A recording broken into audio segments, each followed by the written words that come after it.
Welcome to the latest episode in the 2025 Ontario Business Achievement Awards, brought to you by our series presenting partner, Canadian National Railway. I'm Daniel Tisch, President and CEO of the Ontario Chamber of Commerce. Our theme for this year is Building a Stronger Ontario, Competitiveness and Resilience.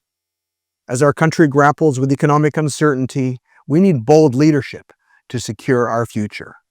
That's why we're spotlighting Ontario business leaders who've shown courage and adaptability to drive a more competitive and resilient economy. So I want to thank our episode partner, NACA. That's the National Aboriginal Capital Corporations Association. Without them, we couldn't have made this program. In this episode, we're talking about entrepreneurship, and in particular, we're celebrating Indigenous entrepreneurs. I've been inspired so many times when I hear stories about the 75,000 Indigenous-owned businesses across our country. And at the Ontario Chamber of Commerce, we consider economic reconciliation among our most important imperatives as we seek to grow a more diverse and competitive economy to take on the world. That's why I'm so excited to hear about some of the businesses that we're speaking with today. And to tell us more, here's my colleague, Andrea Carmona. Andrea. Thanks, Dan. The contribution of Indigenous economies to the Canadian GDP is estimated to be between $50 to $56 billion, while 90% of those companies have fewer than 10 employees. Today, we will hear about two businesses that are making their mark both artistically and culturally. The first is the story of Darcy Everson, the owner of a business based out of Thunder Bay called Everbead. Darcy is leaning into Indigenous cultural traditions as a way to heal her customers. But just before hearing her story, this program would not be possible without our episode partner. So this is a special shout out to our friends at the National Aboriginal Capital Corporations Association. Indigenous entrepreneurs are building stronger nations and more prosperous local economies from coast to coast to coast, and they're not doing it alone. Through a national network of over 50 Indigenous financial institutions, NACA connects Indigenous business owners with specialized support, mentorship, and financing options. Since 1996, we've delivered more than 53,000 business loans, investing more than $3.3 billion into Indigenous-owned businesses. Are you ready to start, grow, or manage your own business? Visit naca.ca to find the IFI nearest you. Access funding, mentorship, and become part of a thriving community of Indigenous entrepreneurs across Canada. NACA. Indigenous prosperity through entrepreneurship. Hi, my name is Darcy Everson, and I am the founder of Everbead. I started Everbead in 2018, and what we do is create beading kits and facilitate beading as healing workshops.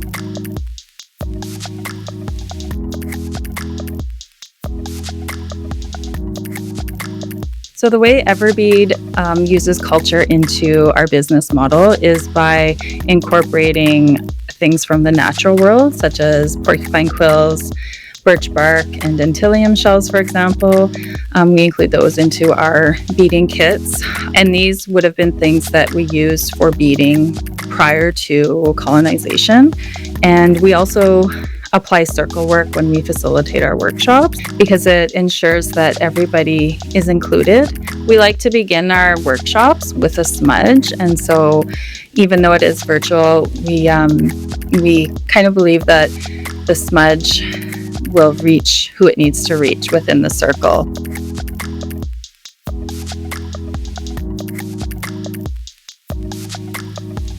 So when I started out, I really didn't know what I was doing. I just knew I needed to fill this gap in my area that, we didn't have a bead supplier where I was living. And so that's what my initial goal was. And it kind of unfolded naturally into, beading kits. At the time, I reached out to NADF, and I was fortunate enough to be matched up with a financial officer who helped me kind of formulate a business plan. And that really kind of gave me a starting point of where I was going to go with it. In addition, I had a private investor who invested into the business, and that was really helpful as well. And so I think like grants instead of loans would be super helpful for entrepreneurs just starting out, because I really didn't know what I was doing. And if it didn't go well and I had to pay money back into a loan, then that would be a pretty big hardship.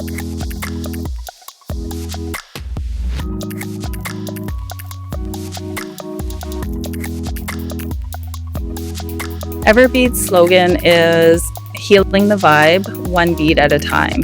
And so I really think we are healing the vibe, and we really can see that in our workshops and in the amazing work that people are doing with the beading kits. And, it is amazing because beading is not only in North America or Turtle Island, but across the world as well. That is some beautiful work, Darcy. Thank you for sharing your passion with our audience. And now, a message from our series presenting partner, CN. Getting 300 million tons of freight to market and powering the economic growth of a nation? That takes a lot. It takes fortitude and focus, a strong footprint, and a commitment to reducing it. It takes partnerships, communities, collaboration. It takes a vision and care for one another. It takes all of us together into the future.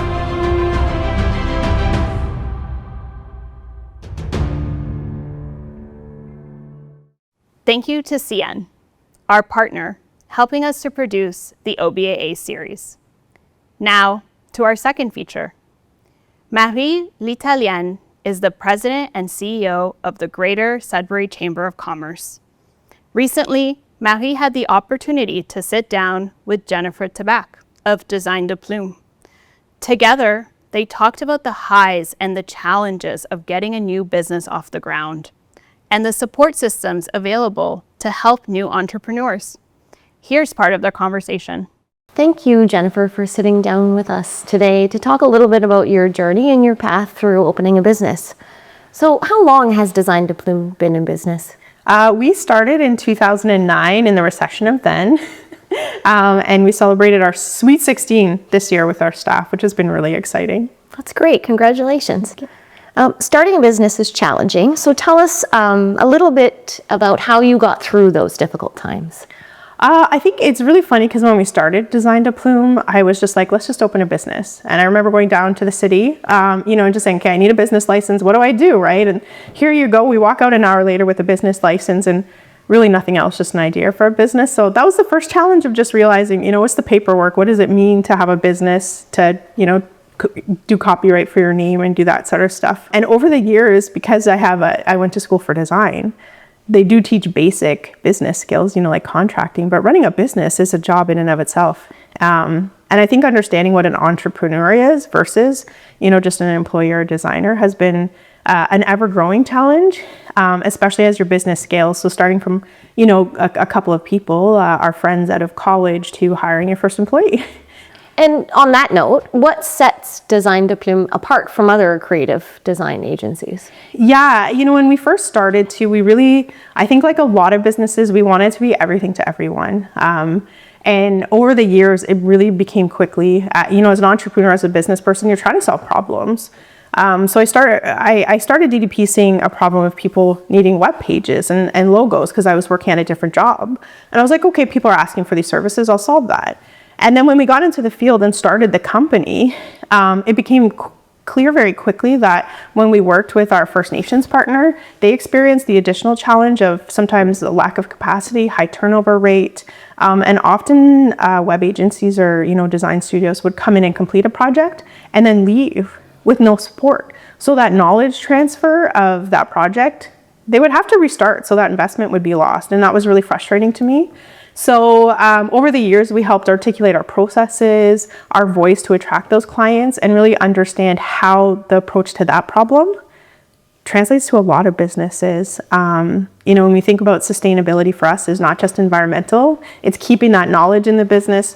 Doing rebrands, doing all those communication pieces are very expensive.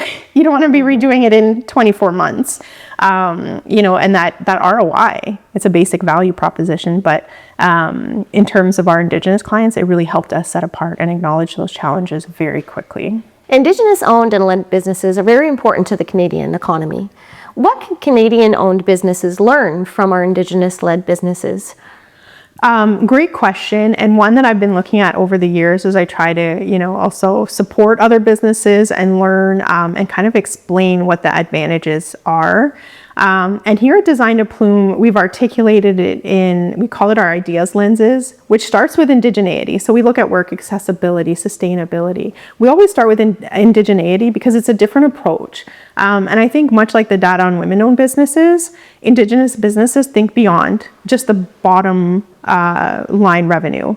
How can we support our First Nations? How can we grow our staff? How can we share knowledge, capture it? And even pieces in our projects, sometimes I'm thinking, how can I revitalize language? But how can I put Anishinaabe on this website and get youth involved or capture elder stories? So I think all the way from implementation to big picture thinking, there are different perspectives that just have not been included in past conversations as well that help all entrepreneurs across Canada. Mentorship happens in many official and organic ways. Tell us how this has contributed to your path and your success. Mentorship over the years has been really something I've learned how to take advantage of. In the beginning, it was a lot more professional. So through the registered graphic designers, they had a mentorship program, which I was both, at both ends of. So very quickly, I learned that my experience could translate to other young designers, especially in the entrepreneurial space.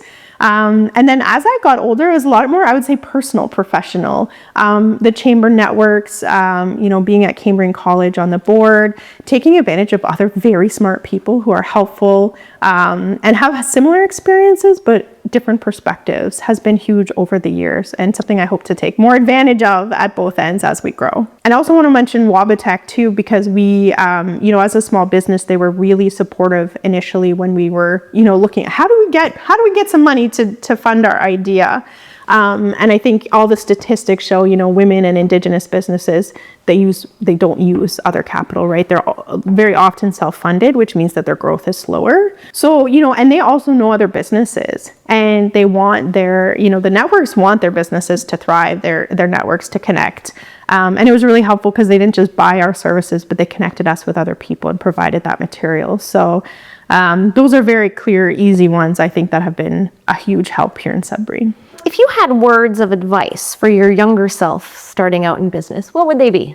Yeah, that is such a good question. I would say, take advantage of those networks quicker. I think when you're starting, you're really you're kind of tumbling in space is what I felt like. There's so much things, whether it's, contracting for new clients, finding work, right? It's always a thing for finding work.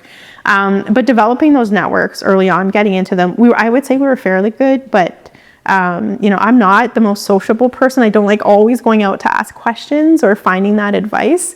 So I would have pushed myself to really go out there. And I'd say the programs at Cambrian were really good at establishing those networks where I understood the value, but I don't think I took as much advantage as I could have. And honestly, I think it would have been looking at those funding sources earlier on. Bootstrapping, like I said, if I could go back, I'd be like, use other people's money. Do it, you believe in yourself, find your voice, be confident in that, and just go and do it. We see a lot of male-run businesses very quickly. They're just assuming that they're going to get cash to do it. And understanding those systems and seeing how much more is in place now, in terms of the education. The systems are still the same. They haven't fundamentally changed in 10 years, but the understanding of how to use them and making them more accessible has grown. So I would just push myself to be a little bit more of a risk taker. Great advice, yeah. Yeah.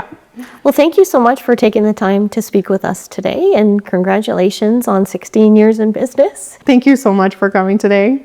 Wow, thanks Andrea for bringing some style to those stories.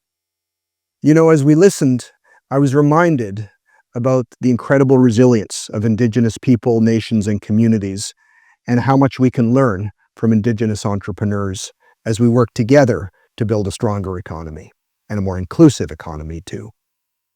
We've come to the end of this episode, and I want to thank our OBA series presenting partner, Canadian National Railway, and our episode partner, NACA. Finally, thanks to you, our viewers. Don't forget to join the conversation. You'll find us on LinkedIn, Facebook, Instagram, and the Ontario Chamber website. Until next time, stay connected and stay inspired.